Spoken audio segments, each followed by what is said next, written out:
जो जीएटी है, ये जनरल एप्टीट्यूड टेस्ट है। तो जनरल का मतलब यदि मान लीजिए 10वीं तक मैंने मैथ्स पढ़ा, उसके बाद मैंने मैथ्स पढ़ा ही नहीं। तो इसमें सबसे इम्पोर्टेंट बात ये कि 10वीं तक का ही मैथ्स पूछा जाए। बेसिक क्वेश्चन, एवरेजेस के, परसेंटेज के, कुछ बेसिक डाटा इंटरप्रिटेशन, स्टैट्स के बेसिक सवाल, एकदम बेसिक। देखा जाए तो आप एक एग्ज़ाम के थ्रू मल्टीपल कोर्सेज़ में एंट्री पा सकते हैं।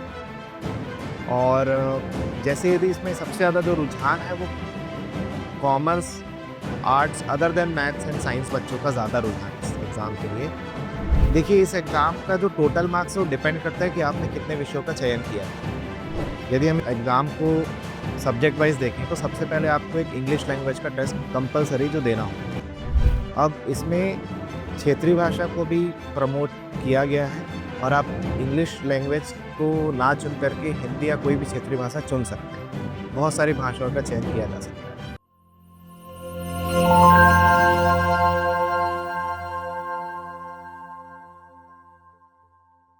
हेलो, नमस्ते, जय हिंद। स्वागत है आपका A1 नौकरी चैनल में। आज हमारी टीम पहुंची है रायपुर में एक बहुत ही प्रतिष्ठित संस्थान सुपर ग्रेड में, जिनके डायरेक्टर मनीष त्रिपाठी जी हमारे साथ मौजूद हैं। आज हम जिस एग्ज़ाम के बारे में बात करने वाले हैं वो है CUET, common university entrance test. Sir जो है पिछले 12 वर्षों से अपने संस्थान के द्वारा बहुत सारे बच्चों को आपने गाइड किया है जी सर। और काफ़ी सिलेक्शंस भी निकले हैं। लेकिन देखते हैं कि छत्तीसगढ़ में थोड़ा-सा CUET के बारे में अवेयरनेस थोड़ी कम। जी। तो पहले तो सर CUET एग्ज़ाम के बारे में बताइए कि ये क्या है? किस यूनिवर्सिटीज़ में जी। CUET के ज़रिए एडमिशन्स होते हैं? देखिए, पहले क्या हुआ करता था, जब मैं अपने स्कूल की बात करूँ, तो उस समय यदि आपको अच्छी प्रतिष्ठित यूनिवर्सिटी में एडमिशन चाहिए, जैसे दिल्ली यूनिवर्सिटी हो गया, फिर जेएनयू हो गया, इलाहाबाद यूनिवर्सिटी हो गया। हुँ, तो ऐसी यूनिवर्सिटीज़ में एडमिशन के लिए 12वीं के आधार पर एडमिशन लिया जाता था। अब उसमें दिक्कत ये है कि 12वीं लोग अलग-अलग बोर्ड से कर रहे हैं, कोई सीजी बोर्ड से कर रहा है, कोई यूपी बोर्ड से कर रहा है, कोई सीबीएसई से कर रहा है, कोई आईसीएसई से कर रहा है। तो एक स्टैंडर्ड बेंचमार्क नहीं हुआ करता। जी। एक और सबसे बड़ी समस्या ये थी कि हर यूनिवर्सिटीज़ के फॉर्म अलग-अलग डेट्स पर आते थे। तो इसी का समाधान फिर 2021 में एनटीए, जो इसका ब्रेन नेशनल टेस्टिंग एजेंसी, जिन्होंने सीयूटी को इनिशिएट किया, 2021 में ये इस प्रोग्राम स्टार्ट किया गया। अब आज की डेट में 150 प्लस यूनिवर्सिटीज़ हैं, कुछ national universities, private universities, deemed universities, बहुत सारे स्टेट यूनिवर्सिटीज़ भी इसके अंदर रजिस्टर्ड हैं। तो अब आप एक-एक कॉमन एग्ज़ाम दीजिए, आपका 12th किसी भी बोर्ड से है, उससे कुछ फ़र्क नहीं पड़ेगा। आपको सीयूटी एग्ज़ाम क्वालीफ़ाई करना पड़ेगा और एक ही एग्ज़ाम के थ्रू आप इन सभी यूनिवर्सिटीज़ के लिए एलिजिबल हो जाते हैं। तो ये बहुत अच्छा इनिशिएटिव है और धीरे-धीरे इसका रुझान काफ़ी बढ़ रहा है। ये एग्ज़ाम चालू हुआ था, महज़ 6-7 लाख बच्चों लोगों ने दिया था। बट धीरे-धीरे इसका अवेयरनेस इतना फैल गया है कि आप मान के चलिए 15 से 20 लाख बच्चे इस बार एग्ज़ाम अपीयर करने वाले हैं। सीयूटी। मतलब ट्रेंड की बात करें तो इस साल जो है वो 15 से 20 लाख बच्चे जो 12वीं पास करके निकलेंगे, जी, आप वो CUET में अपियर हो। वो सीयूटी में अपीयर होंगे और इसमें देखा जाए तो आप एक एग्ज़ाम के थ्रू मल्टीपल कोर्सेज़ में एंट्री पा सकते हैं। और जैसे यदि इसमें सबसे ज़्यादा जो रुझान है वो commerce, arts other than maths and science बच्चों का ज़्यादा रुझान है इस एग्ज़ाम के लिए। इसलिए क्योंकि देखिए, आईआईटी, जेईई जैसी परीक्षाएँ हैं, नीट जैसी परीक्षाएँ हैं, जो मेडिकल और साइंस के बच्चों को अच्छी प्रतिष्ठित कॉलेजेस में जाने का मौका देती हैं। बट ये चीज़ कॉमर्स वाले बच्चों के लिए, ये चीज़ आर्ट्स वाले बच्चों के लिए थोड़ा-सा एक लिमिटेशन था। तो उसका समाधान है सीयूईटी। अब मान के चलिए कि यदि मुझे किसी डीयू के अच्छे कॉलेज में मुझे बीकॉम परस्यू करना है, तो मुझे सिर्फ सीयूटी अपीयर करना होगा। अब सीयूटी का एग्ज़ाम पैटर्न क्या होता है, उस पर हम विस्तार में चर्चा करेंगे। जी। तो आप इस सिंगल एग्ज़ाम को फाइट करिए और इसके थ्रू आप डीयू के लिए, जामिया इस्लामिया के लिए, जेएनयू के लिए, मतलब जो बड़े प्रतिष्ठित जो भी बड़े प्रतिष्ठित संस्थान हैं, उनमें आप एंट्री पा सकते हैं। और सिर्फ ऐसा ही नहीं कि सिर्फ कॉमर्स और ह्यूमैनिटीज़ के प्रोग्राम्स हैं इसमें। इसमें बीएससी हो गया, फिर बीटेक, ये सारे कोर्सेज़ में भी आप एंट्री पा सकते हैं इसी सिंगल एग्ज़ाम के थ्रू, दैट इज़ सीयूईटी। यानी मान के चले कि DU भी बीटेक करवाता है, हाँ जी, दिल्ली टेक्निकल यूनिवर्सिटी। DTU। जी। तो आईआईटी जेईई के थ्रू इसमें एडमिशंस होती है या सीयूटी के थ्रू होती है? दोनों के थ्रू दोनों होती ही हैं, होती है। बट सीयूटी में बहुत सारे कॉलेजेस हैं जो बीटेक में एडमिशन लेते हैं। अब उस पे हम लोग विस्तार में चर्चा करेंगे, समय थोड़ा सा कम है। तो मैं आपको पहले इस एग्जाम पैटर्न के बारे में समझा देता हूँ कि एग्जाम होता कैसे है। और देखिए, ज्यादातर मैं फिर से रिपीट करूंगा कि यहाँ पे ज्यादातर जो इसको अपीयर करने वाले बच्चे हैं वो कॉमर्स और आर्ट्स वाले बच्चे ज्यादा देते हैं इस एग्जाम को। तो एक बार हम समझते हैं कि कैसे इस एग्जाम की प्रक्रिया कैसे, कैसा सिलेबस है। देखिए, इस एग्जाम का जो टोटल मार्क्स है वो डिपेंड करता है कि आपने कितने विषयों का चयन किया है। यदि हम इस एग्जाम को सब्जेक्ट वाइज देखें तो सबसे पहले आपको एक इंग्लिश लैंग्वेज का टेस्ट कंपलसरी जो देना होगा। अब इसमें क्षेत्रीय भाषा को भी प्रमोट किया गया है, और आप इंग्लिश लैंग्वेज को ना चुन करके हिंदी या कोई भी क्षेत्रीय भाषा चुन सकते हैं। बहुत सारी भाषाओं का चयन किया जा सकता है। जनरली ज़्यादातर लोग, क्योंकि यूनिवर्सल लैंग्वेज इंग्लिश है, इसीलिए इंग्लिश को आप लैंग्वेज प्रेफर करते हैं लोग। उसके बाद यदि हम बात करें तो ये आपका पहला पेपर हो गया। दूसरा पेपर आपका जीएटी है। पिछले साल तक इसे जीटी कहा जाता था, जनरल टेस्ट। इस साल से इसका नाम चेंज करके जनरल एप्टीट्यूड टेस्ट कर दिया गया है। इसमें आपकी एप्टीट्यूड स्किल चेक की जाएगी, मैथ्स, रीजनिंग, करंट अफेयर्स के क्वेश्चंस पूछे जाएंगे। यानी जो आर्ट्स के बच्चे हैं उनका भी उनके लिए भी जीएटी होगा जी, उनके लिए भी जीएटी होगा। और मैं आपको एक चीज और बता दूं, जितने भी रेपुटेटेड कॉलेजेस हैं, जितने भी रेपुटेटेड यूनिवर्सिटीज हैं, वो डोमेन और जीएटी को कंपलसरी रखेंगे। मतलब आपको ये दोनों टेस्ट देने ही होंगे। ये आपके दो टेस्ट हो गए। उसके बाद आप 3 डोमेन का चयन करिए। 3 डोमेन मतलब किस विषय में आप ग्रेजुएशन करना चाहते हैं। सपोज मैं ग्रेजुएशन बीकॉम में करना चाहता हूँ। ये डिपेंड नहीं करता कि मैंने 12वीं में मैथ्स लिया है, आर्ट्स लिया है। मुझे यदि बीकॉम करना है तो मैं 3 सब्जेक्ट चूज कर लूंगा।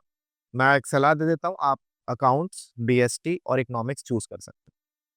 तो ये 5 विषय का पेपर मैं दूंगा।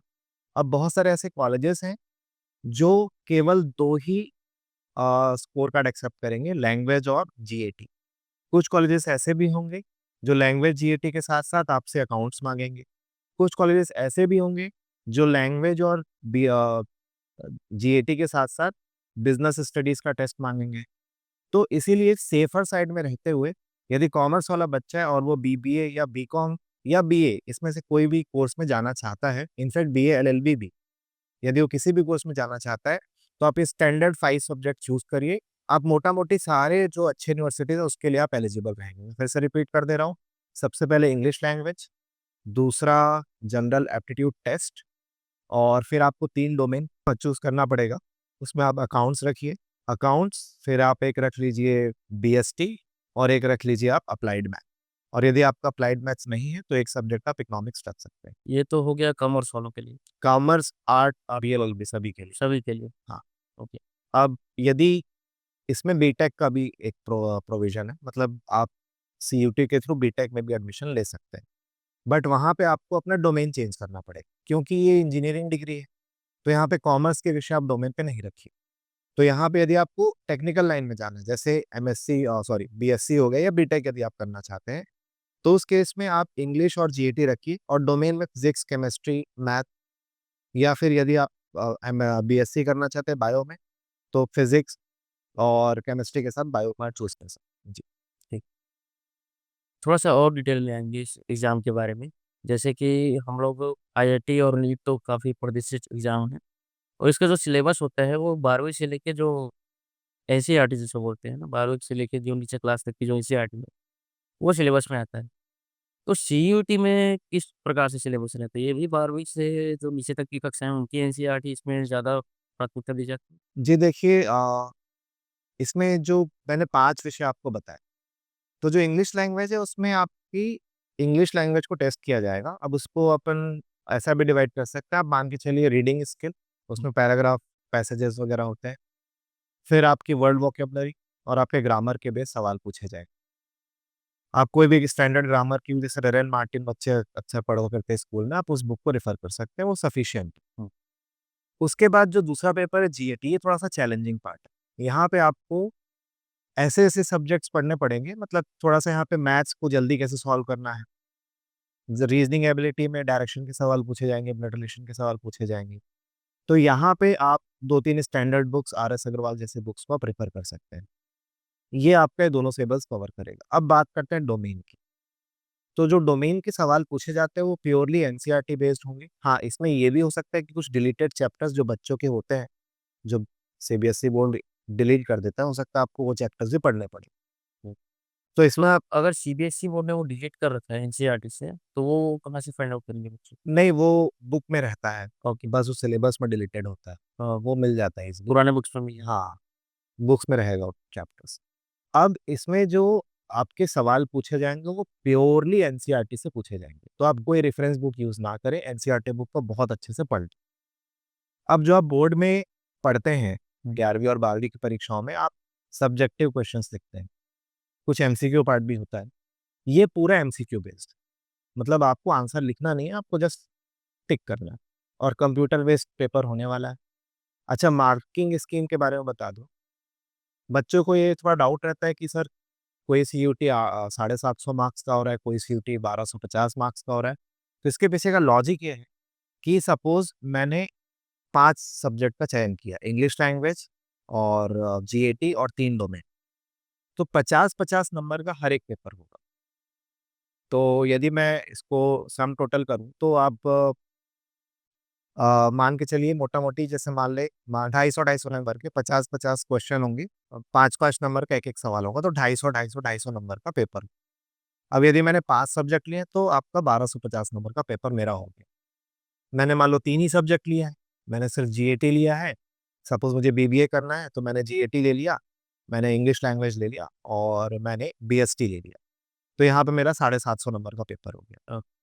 और आप कोशिश करिए कि इसमें 96 से 100 परसेंटाइल के बीच में लैंड करिए। देखिए, परसेंटाइल मतलब परसेंट नहीं होता, परसेंटाइल अलग चीज़ होती है। तो 96 से 100 परसेंटाइल यदि आपका आता है, तो आप मान के चलिए कि आपको अच्छी यूनिवर्सिटीज़ में एडमिशन मिल जाए। एक बार परसेंटाइल को भी ब्रेक डाउन करिए, क्योंकि जो नए बच्चे हैं काफ़ी कन्फ्यूज़ रहते हैं, ये सिस्टम जो देखिए, जैसे है जी में भी। जी, जैसे मान लीजिए कि 100 बच्चों ने पेपर दिया। अब मेरे से आगे या मेरे से ज़्यादा स्कोर किसी ज़्यादा बच्चों का नहीं है, एक एवरेज निकाला जाएगा। अब मान लीजिए मेरे से पीछे 90 बच्चे हैं और मेरे से आगे केवल 10% बच्चे हैं, तो मेरा स्कोर बनेगा 90 परसेंटाइल। ओके, यानी मैं 90% लोगों से, बच्चों से, एग्ज़ाम टेकर से आगे हूँ। आगे। ओके, तो 100 परसेंटाइल मतलब आप मान के चलिए आप मोटा-मोटी टॉपर हैं। जी। मतलब आपसे नीचे सारे 99 सारे, हाँ, बच बच्चे हैं। कम बच्चे जो हैं वो आपके नीचे हैं। आप टॉपर की श्रेणी में आ रहे हैं। तो इतना ज़्यादा कॉम्पिटिशन है कि 99 से 100 परसेंटाइल में ही जल्दी अच्छे कॉलेज मिल आप हाँ, मतलब यदि आपका डीयू कॉलेज है, जैसे लेडी श्री राम कॉलेज है नॉर्थ कैंपस में, तो ये सब जो कॉलेजेस हैं इनका कट ऑफ बहुत हाई होता है। यदि मैं कॉलेजेस को भी ब्रेक डाउन करूँ, देखिए इसमें सबसे अच्छी बात इसकी क्या है सीयूटी की, जो मुझे व्यक्तिगत रूप से बहुत अच्छी लगी, वो ये है कि मैं यदि मान लीजिए मैथ साइंस का स्टूडेंट हूँ, बट मुझे 11वीं-12वीं में समझ में आ गया कि इंजीनियरिंग परस्यू नहीं करना है। मैं चाहता हूँ कि यार मैं बीबीए और एमबीए करूँ या फिर मैं बीकॉम कर लूँ। तो इस एग्ज़ाम ने बहुत बढ़िया अपॉर्च्युनिटी दी। आप इस एग्ज़ाम के थ्रू इंडिया की अच्छी प्रतिष्ठित यूनिवर्सिटीज़ में, डीयू में आप एडमिशन ले सकते हैं। जैसे इसमें कुछ बहुत अच्छे कॉलेज हैं, जैसे शहीद सुखदेव, मतलब इंडिया का बेस्ट कॉलेज आप बोल सकते हो फॉर बीबीए प्रोग्राम। तो ये अपना एग्ज़ाम, ये अपनी एंट्रेंस इसी के थ्रू लेता है, सीयूटी के थ्रू। सीयूटी। जी। इसके अलावा भी बहुत सारी यूनिवर्सिटीज़ हैं जो बच्चों को जनरली पता नहीं होती। जैसे यूनिवर्सिटी ऑफ इलाहाबाद है, इसे ऑक्सफोर्ड ऑफ ईस्ट कहा जाता है। ओके, बहुत बढ़िया यूनिवर्सिटी है ये, बहुत वर्सेटाइल कोर्सेज़ ऑफ़र करती है। बीए में देख लो आप, जनरली बीए हम लोग सोचते हैं यार ये आर्ट्स वाला सब्जेक्ट है, इसको कौन चूज़ करेगा?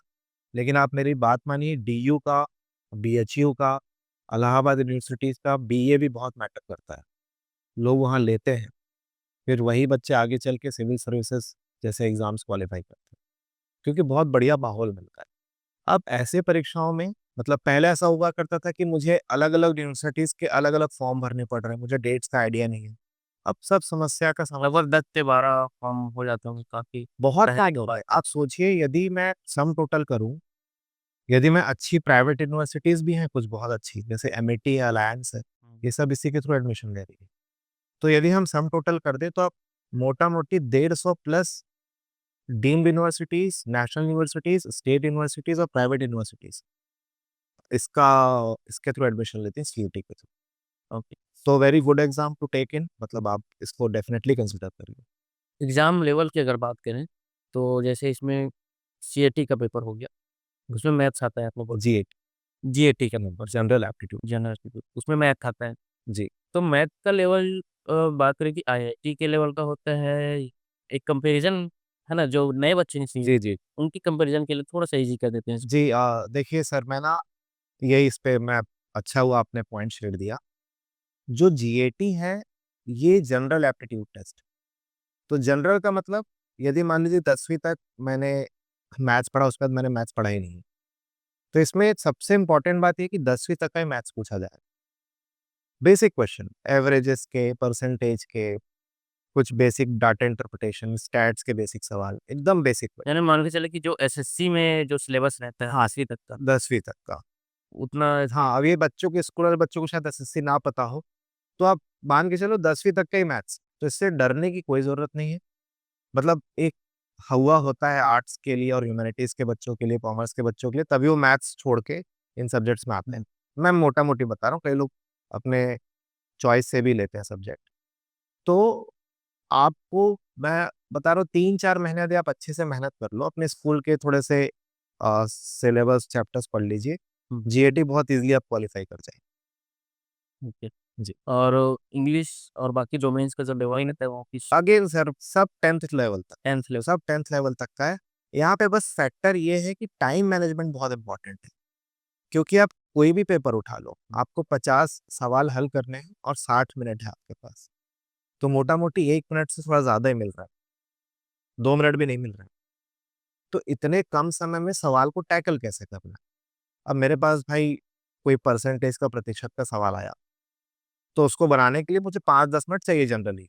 लेकिन वही चैलेंज है कि उसको आप 1 मिनट में कैसे रिड्यूस कर रहे हो? 3 मिनट का सवाल 1 मिनट में कैसे बना रहे हो? यहाँ पे आपको प्रैक्टिस की ज़रूरत है। ओके। तो वही है, इसीलिए फिर कॉम्पिटिटिव एग्ज़ाम और स्कूल के एग्ज़ाम में यही फ़र्क होता है। प्रैक्टिस और शॉर्टकट से कैसे आंसर पे पहुँचा जा हाँ, शॉर्टकट देखिए, शॉर्टकट एज़ सच तो मैं नहीं मानता होता है। ओ शॉर्टकट सारे लॉजिक पे डिपेंड करते हैं। हुँ, मतलब हम क्या करते हैं, इतनी ज़्यादा प्रैक्टिस कर लेते हैं कि वही सवाल हमें शॉर्टकट लगने लगता है। तो मेरा एक सिंपल सा सलाह है, ज़्यादा शॉर्टकट्स और या फिर ज़्यादा आप ट्रिक्स के डिप उसमें मत रहिए, आप बेसिक्स को अपने स्ट्रॉन्ग करिए। बस ये एग्ज़ाम ईज़िली आप क्वालीफाई कर जाएँगे। एग्ज़ाम पैटर्न की अगर बात करें, तो आपने काफ़ी सालों से ये एनालाइज़ करते आ रहे हैं, तो इसका ट्रेंड क्या रहा है? हमेशा बढ़ते क्रम में रहा है या देखिए इसमें ना, घटते-बढ़ते? ट्रेंड की यदि मैं बात करूँ तो ये आप मान के चलिए कि जो सीईटी होता है, क्योंकि हम तो अलग-अलग कॉम्पिटिटिव एग्ज़ाम की तैयारी करा रहे हैं। हम एसएससी भी पढ़ा रहे हैं, हम आईपीएम भी क्लासेस करवा रहे हैं, क्लैट की भी क्लासेस करवाते हैं। तो इन सभी परीक्षाओं में मैंने ऑब्ज़र्व की कि सीयूटी सबसे ईज़ी है। ओके, सीयूटी के सवाल काफ़ी ईज़ी आते हैं। हाँ, बस ये है कि वो चैप्टर आपने कभी पढ़ा ही नहीं है। अब सपोज़ ट्रिग्नोमेट्री का सवाल आ गया, पिछले साल की बात है। तो बच्चों ने बहुत हाँ करके जाके सब ट्रिग्नोमेट्री पूछ लिया, ट्रिग्नोमेट्री पूछ लिया। मैंने बोला बेटा, आप सवाल पढ़ तो लो। ट्रिग्नोमेट्री का बेसिक, ट्रिग्नोमेट्रिक रेशियो से बेसिक सा सवाल था।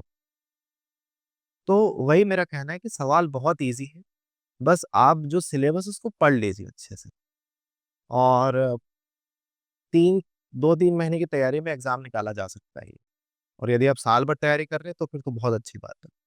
डेट्स क्या होती है इसकी? कब नोटिफ़िकेशन हाँ, आएगा? देखिए अभी इस साल का नोटिफ़िकेशन अभी मार्च में आ गया है, और मैं निवेदन करूँगा आपके थ्रू सारे व्यूअर्स को कि 22 मार्च इसकी अंतिम तिथि है। लास्ट डेट 22 मार्च है। प्लीज़ उसके पहले फॉर्म फिल कर दें। लास्ट टाइम रश अवॉइड करिए। और इसका अभी इसका एग्ज़ाम कब होगा, कब किस दिन कौन-सा विषय होगा, ये अभी क्लेरिफ़ाई नहीं है। हाँ, ये समय के साथ कुछ दिनों में आ जाएगा। लगभग कितने महीने लगते होंगे नोटिफ़िकेशन दिवा हाँ, ये आप मान के चलिए फर्स्ट वीक ऑफ मई से स्टार्ट हो जाएगा। मोटा-मोटी 8-10 मई से परीक्षा स्टार्ट हो जाएगी, और लगभग, क्योंकि काफ़ी सारे विषय हैं इसमें। यदि आप डोमेन देखेंगे तो 30 प्लस डोमेन्स हैं, तो समय लगता है। तो मोटा-मोटी आप मान के चलिए 15 से 20-25 दिन का एक विंडो लेके चलिए। तो उसमें आपका बीच में कभी आप जिस डोमेन, आपने जो जिस डोमेन में लिया है उसका एग्ज़ाम हो। उसका एग्ज़ाम होगा। तो सारे जैसे 5 एग्ज़ाम आपने बताए, हाँ जी। एक स्टूडेंट को मिनिमम 5 एग्ज़ाम तो हाँ, ये ऐसे 5 मैंने कि क्या सोच के बताया, मैं आपको समझा देता हूँ। जो मैंने 5 डोमेन बताए थे, 5 विषय सॉरी, वो मैंने अदर देन साइंस वाले बच्चों के लिए बताया। मैं फिर से रिपीट कर दे रहा हूँ, यदि आपको बीएससी या बीटेक करना है तो उसके हिसाब से प्लीज आप वेबसाइट में जाइएगा, प्रॉपर चेक करिएगा। यदि कहीं भी कोई संदेह आता है तो आप कांटेक्ट करिए हमें, हम डेफिनेटली हेल्प करेंगे। बट बिना पढ़े नोटिफिकेशन को अच्छे से पढ़िए, कौन सी यूनिवर्सिटीज क्या कोर्स मांग रही है, उसके बाद फॉर्म फिल करिए। जो मैंने बताया this is for non science students, मतलब जो बीए बीकॉम या बीएलएलबी में जाना चाहते हैं, to be on a safe side आप ये 5 विषय चूज कर सकते तो एग्ज़ाम इसके अलग-अलग दिन में होंगे? पाँचों हैं। हाँ, हाँ। 5 एग्ज़ाम के 5 दिन अगर लीजिएगा और 50 नंबर का पेपर होता है, वो 1-1 घंटे का होता है। 50 सवाल होते हैं, एक सा सौ 5 में 100 नंबर 250 नंबर का पेपर। अच्छा, इसमें नेगेटिव मार्किंग भी बहुत कम है। ओके। जनरली परीक्षाओं में 25 और 33% नेगेटिव मार्किंग होती है, इसमें मात्र 20% है। या 5 फिर नंबर का क्वेश्चन है, तो सही किया तो 5, 5 गलत किया तो 1 नंबर जाएगा। गलत किया तो 1 नंबर जाएगा। ठीक है। तो परसेंटाइल की तो हमने मोटा-मोटी बात करी कि 99 से 100 परसेंटाइल के बीच में रहेगा, तो बढ़िया अच्छे कॉलेजेस आप चुन चांसेस आपको मिल सकते हैं। परसेंटाइल ये थोड़ा-सा वेग कम हो जाता है। बच्चों को चाहिए कि यार 250 नंबर का पेपर है, कितने नंबर तक अगर हम आए, देखिए, मैं तो हमारा थोड़ा स्कोर माने जाएगा। हमारे जो टॉपर्स रहे हैं सर, मतलब सुनने में थोड़ा-सा लगेगा कि ऐसा कैसे संभव है, बट ये हुआ है। हमारे जो टॉप स्कोरर्स हैं उन्होंने 1250 में 1250 स्कोर किए हैं। ओके। मतलब 5 सब्जेक्ट लिए थे उन्होंने। हुँ, जो 3 वाले हैं तो उसमें 750 में 750 भी, तो ये संभव। संभव है। जी, और तो आप काफ़ी टफ कॉम्पिटिशन है, अगर सारे क्वेश्चन अच्छे से प्रैक्टिस हाँ, किए सर जाए। देखिए अब यूनिवर्सिटीज़ तो 150 प्लस हैं। हाँ, तो अच्छी यूनिवर्सिटीज़ यदि आपको चाहिए, तो मैं ये नहीं कहूँगा कि इसके आने से एंट्री आसान हो गई, इसके जी, आने से चीज़ें सरल हो गई, सिस्टम प्रोसेस आसान हो गया। कॉम्पिटिशन तो अभी भी है। आपको यदि सीयूटी में आपका सपना है कि मैं डीयू में जाऊँ और डीयू में भी टॉप के कॉलेज में जाऊँ, आप चाह रहे हैं अच्छे से बीकॉम ऑनर्स या बीकॉम अच्छी जगह से किया जाए या बीबीए अच्छी जगह से किया जाए, तो फिर आपको स्कोर तो करना पड़ेगा। मतलब आप ये मत सोचिए कि सीयूटी सिर्फ फॉर्म फिल करने से हो जाएगा। इसकी अवेयरनेस काफ़ी तेज़ी से फैल रही है। छत्तीसगढ़ में अवेयरनेस कम है मैं मानता हूँ, क्योंकि हमारे क्या पूरे भारत में बहुत सारे सेंटर्स हैं, लगभग 40 प्लस सेंटर्स हैं।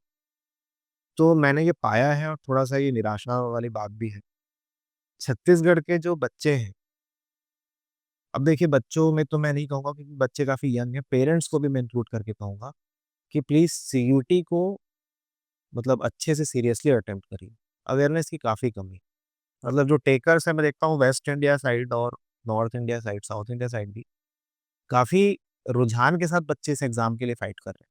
जब भी आईआईटी और नीट के लिए हाँ, कह रहा हूँ, एग्ज़ैक्टली सर। अब देखिए के लिए 14 लाख बच्चा आईआईटी दे रहा है, 13-15 लाख बच्चा सीयूटी दे रहा है। तो बच्चे तो दे रहे हैं, बच्चे तो दे रहे हैं और हमें पता नहीं है कि सीयूटी के थ्रू आप कितने एग्ज़ाम बीटेक में इतने बढ़िया-बढ़िया कॉलेजेस हैं। मतलब आप उनकी रैंकिंग देखेंगे तो एनआईआरसी में बहुत अच्छी रैंकिंग है उनकी। वो सब अपना एडमिशन इसके थ्रू ले रहे हैं सीयूटी। तो ऐसा नहीं कि बीटेक, हाँ, एमबीबीएस एक प्रोग्राम है जो सीयूटी के थ्रू नहीं होता है। इसके अलावा सारे कोर्सेज़ सीयूटी के थ्रू अवेलेबल तो जैसे आपने बताया कि 22 मार्च जो अभी का जो नोटिफ़िकेशन आया है, हैं। जी, के लिए लास्ट डेट है। जी सर। हुँ। तो थोड़ा-सा और प्रोसेस को ब्रेक डाउन करिए, कौन-सी वेबसाइट है, कहाँ मिलेगा? आप ना सीयूटी वेबसाइट का ना मैं नाम भूल रहा हूँ, आप cbt.nic.in है शायद। आप वहाँ जाइएगा, वहाँ पे आपको ऑनलाइन रजिस्ट्रेशन करना पड़ेगा, काफ़ी सरल सी प्रक्रिया है। आपसे आपका 10th का मार्कशीट वगैरह माँगेगा और आधार वगैरह, डिजिटल सिग्नेचर। अच्छा, इस फॉर्म को फिल करने में आपको डोमेन बहुत सोच समझ के चूज़ करना है, मैं बार-बार इस चीज़ पे एम्फेसिस कर रहा हूँ। और यदि कहीं पे भी समस्या होती है, तो प्लीज़ आप इस वीडियो के माध्यम से मेरा नंबर भी आप सर्कुलेट करें। मेरे पास बच्चे हैं, मैं डेफ़िनेटली हेल्प करूँगा बच्चों को। और बस फॉर्म को सोच समझ के भरिए और जल्दी भरिए। और उसमें आप यूनिवर्सिटीज़ भी जाके चेक कर सकते हैं कि कौन-कौन सी यूनिवर्सिटीज़, कौन-कौन से कॉलेजेस सीयूटी के अंदर रजिस्टर्ड है। जैसे हम देखिए दिल्ली में ही 3-4 यूनिवर्सिटीज़ हैं। जैसे हम सिर्फ डीयू सुने, डीयू भी है, डीटीयू भी है, दिल्ली टेक्निकल यूनिवर्सिटी भी है और एक दिल्ली के समकक्ष एक और यूनिवर्सिटीज़ है, जो पैकेजेस वगैरह डीयू जितना ही प्रोवाइड करती है, इंद्रप्रस्थ यूनिवर्सिटी। इसके बारे में ज़्यादा लोगों को पता होता नहीं है, बट ये भी काफ़ी अच्छी यूनिवर्सिटीज़ है, इनके बीकॉम के, बीबीए के पैकेजेस काफ़ी अच्छे जा रहे हैं। तो ये डीयू में इतनी यूनिवर्सिटीज़ हैं। भीमराव अंबेडकर यूनिवर्सिटी लखनऊ, मतलब बहुत अपनी अपने वर्सटैलिटी ऑफ कोर्स के लिए जानी जाती है। बच्चों को इस यूनिवर्सिटीज़ के बारे में पता नहीं। यूनिवर्सिटी ऑफ दिल्ली मैंने आपको इलाहाबाद मैंने आपको बताई थी। बहुत सारे प्राइवेट कॉलेजेस हो गए, अलायंस हो गया, एमएनडी हो गया, ये बहुत मल्टीपल कोर्सेज ऑफर कर। तो प्लीज़ फॉर्म फिल करने से पहले एक बार ज़रूर जाके चेक करें कि आपका कोर क्या कोर्स आपने टारगेट किया है और कौन-कौन सी यूनिवर्सिटीज़, कौन-कौन से कॉलेजेस उस कोर्स को ऑफर कर रहे हैं। फिर आप देखिए कि वो कोर्स कौन-सा डोमेन माँग रहे हैं। और वैसे आपके काम को सरल कर दिया मैंने, जो मैंने डोमेन सब्जेक्ट्स बताए हैं, आप वो भर दीजिए। आप मोटा-मोटी सबके लिए एलिजिबल हो। तो इसके लिए कुछ अटेम्प्ट की लिमिट भी रहती होगी या क्या रहता है? कितने अटेम्प्ट दे सकता है एक स्टूडेंट? अटेम्प्ट की कोई लिमिट नहीं, आप दे सकते हैं, ड्रॉपर बच्चा भी दे सकता है। एज लिमिट रहती है इसमें? सर एज लिमिट का थोड़ा-सा मुझे ओके। देखना पड़ेगा एक बार। तो वेबसाइट नोटिफ़िकेशन जैसे आएगा तो वो रीड करके स्टूडेंट पता लगा सकते हैं कि क्या एज लिमिट है। जी। जी। तो आपने तो काफ़ी वर्षों से 12 वर्षों से लगभग आप इसकी तैयारी करवा रहे हैं और सैकड़ों बच्चों को आपने गाइड किया है और सक्सेस भी उनको हासिल हुई है। जी। आपको क्या लगी क्या स्टूडेंट का अप्रोच क्या रहना चाहिए सीयूईटी को टैकल करने के लिए? क्या कमियाँ आप जनरली देख रहे हैं, क्या कमियाँ हैं 12वीं से निकलने के बाद और उसको कैसे टैकल करें कि वो सीयूईटी में अच्छी स्कोर ला सकें? देखिए, कमियाँ तो मैं नहीं बोलूँगा, बस अवेयरनेस की थोड़ी कमी है। आप अवेयर हो जाइए, क्योंकि देना वही है जो आपको 12वीं पढ़ रहे हो। और ये आईआईटी और मेडिकल जैसा मतलब घुमा-फिरा के सवाल नहीं पूछेगा। आप बेसिक एनसीईआरटी पढ़ के ही इस एग्ज़ाम को क्वालीफाई कर सकते हैं। तो कमियाँ तो मैं कुछ नहीं बोलूँगा, बच्चे काफ़ी होनहार हैं हमारे स्टेट के भी। बस थोड़ा-सा अवेयरनेस आ जाए, बस यही है। ओके। तो 2021 से ये चालू हुआ जी। है ना? और 2021 से ही सारे यूनिवर्सिटीज़ लगभग इसमें इंक्लूड हो जा रहे हैं। धीरे-धीरे इंक्लूड हो रहे हैं, मतलब पहले कम यूनिवर्सिटीज़ थी, 2022 में और हुई, 23 में और। मेजर जो यूनिवर्सिटीज़ अगर बोलें तो वो सीयूटी में है। हाँ सर, आप यदि मैं टारगेट करने बोलूँ तो 15 से 20 यूनिवर्सिटीज़ आपको टारगेट करनी चाहिए ओके। सीयूडी के थ्रू। ओके मनीष सर, काफ़ी ये अच्छा और अवेयरनेस फैलाने वाला कन्वर्सेशन रहा है जी, आपको भी बहुत-बहुत धन्यवाद। और हमारे चैनल के माध्यम से भी हम भी कोशिश करेंगे कि ये ज़्यादा से ज़्यादा 12वीं 11वीं पढ़ रहे जो बच्चे हैं वहाँ तक पहुँचे और ज़्यादा से ज़्यादा लोगों को सीयूटी के बारे में पता चली जाए। जैसे मैं 2019 में पास आउट हुआ 12वीं का। मुझे इस एग्ज़ाम के बारे में पता नहीं था और खैर उस समय तो सीयूटी आया भी नहीं था। लेकिन जो बाकी यूनिवर्सिटीज़ हैं, उनमें कैसे एंट्रीज़ होती है इसके बारे में अवेयरनेस थोड़ा-सा कम है। तो वही आईआईटी और नीट ये तो लगभग सभी लोग जानते ही हैं। तो मैं दर्शकों से ये दरख्वास्त करूँगा कि जब आप ये फॉर्म फिल अप करने जाएँ और कभी भी कोई भी डाउट आपको आए और डाउट अगर नहीं भी है तो फर्स्ट टाइम जो फिल कर रहे हैं, एक बार अपनी डाउट क्लियर करने के लिए मनीष सर से आप कॉन्टैक्ट कर सकते हैं। हम नीचे ये कॉन्टैक्ट नंबर इनका फ्लैश करेंगे और आप बिल्कुल इसे जोड़ सकते हैं जी सर। और नोटिफ़िकेशन तो आ गई है, तो आप एडमिशन्स अभी ले रहे हैं सर? हाँ सर, एडमिशन्स चालू हैं सीयूटी के। और बाकी बच्चे सेल्फ भी करके तैयारी कर सकते हैं, मैं नहीं कहूँगा एडमिशन के लिए, बट ठीक है आप अगर गाइड। रायपुर के आस-पास हैं, तो गाइडेंस के लिए बिल्कुल आपसे कॉन्टैक्ट कर सकते होता है। और ना केवल रायपुर, आपका सेंटर भिलाई में भी है। जी सर, छत्तीसगढ़ में रायपुर और गए 2 जगह से। Okay sir. तो thank you so much sir. जी, धन्यवाद, धन्यवाद।